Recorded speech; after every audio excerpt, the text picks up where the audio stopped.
Hello, hello, hello. Welcome back again sa atin na Book of Life. So today, dito ako nag-create ng video ko sa gilid ng baybayin dahil na today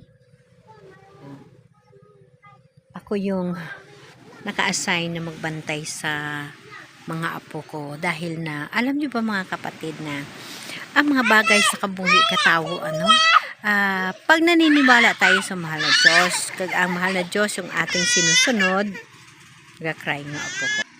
So mga kapatid, yung mga apo natin tayo ng bantay. Pero isa ito mga kapatid, kaya tinatawag na biyaya ng Diyos kung mga pagkakataon na ito ay ibinibigay sa akin. Mga pangyayari sa kabuhi, katawo na pagkasama mo ang mahal na Diyos, alam mo kung anong purpose ng mahal na Diyos. At kung ang panampalataya mo sa Diyos ay buong buo at nagtitiwala ka ng husto mga kapatid, sigurado ho na ang guide ka mahal na Diyos is buong buo rin sa kabuhi natin. So mga kapatid, yung pagkakataon ba na ang Diyos may plano. So this is the realidad sa kabuhi ko na alam nyo ba na pag tayo ay nanampalataya at nagtitiwala sa mahal na Diyos, ang mahal na Diyos ay nagbibigay sa kanyang anak ng tamang suporta, tamang at timing ang lahat na bagay. Kaya nga mga kapatid sa kabuhi ko, wala na ho akong ibang pinapriority kundi unahin ng Diyos. Para na hindi ho ako mahihirapan sa kabuhi. Isa ho yun sa naging armas ko sa kabuhi mga kapatid. Realidad sa kabuhi ko, reality sa kabuhi ko na Diyos lamang ang inaasahan ko. Diyos ang sinasandalan ko. Dahil mga kapatid, napakalaki ho na example sa kabuhi ko ang mag-isip na kung si Jesus Christ namatay sa krus at pinasa niya ng krus sa pagkahaba-haba, itlisim ho sa buhay natin. Tayo rin yung pasaan natin ang cross sa kabuhi natin dito sa kalibutan. Pero, ang pagpasaan natin sa cross, wala o yun sa 1/4 sa pasaan, kamahal ni Diyos sa mga anak niya sa kalibutan.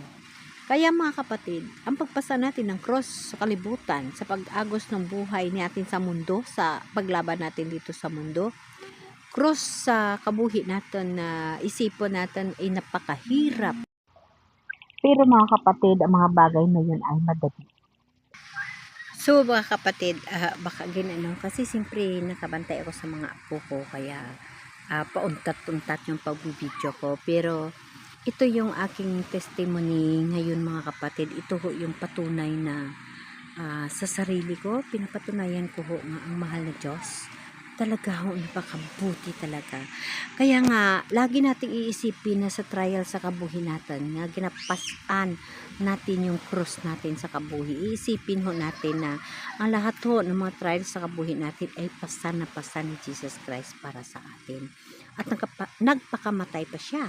Napatay pa siya sa cross para lang sa ating kaligtasan. Ibig sabihin mga kapatid, hindi papayag si Jesus Christ, na tayo ay mahirapan. Isa lamang ang gusto niya mangyayari. Tatawagin natin siya, hingian natin ng tulong, at yun ang tinatawag na ang lahat ho na sa isip natin.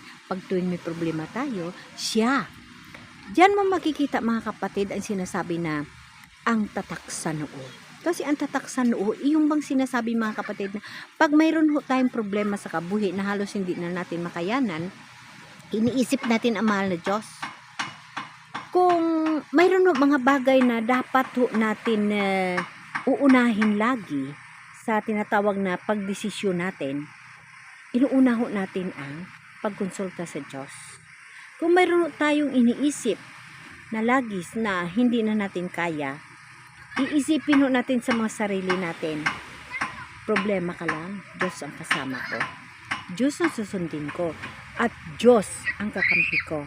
Siya ang lahat nagagabay at tutulong sa kabuhi ko. Yan ho mga kapatid ang nagiging experience ko sa kabuhi.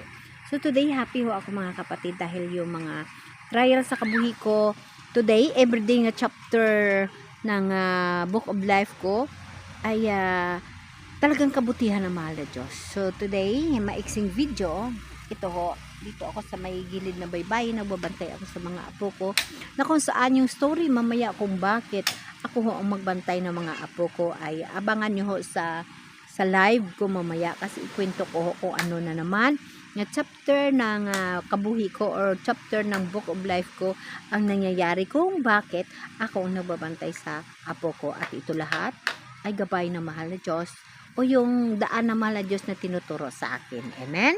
Amen.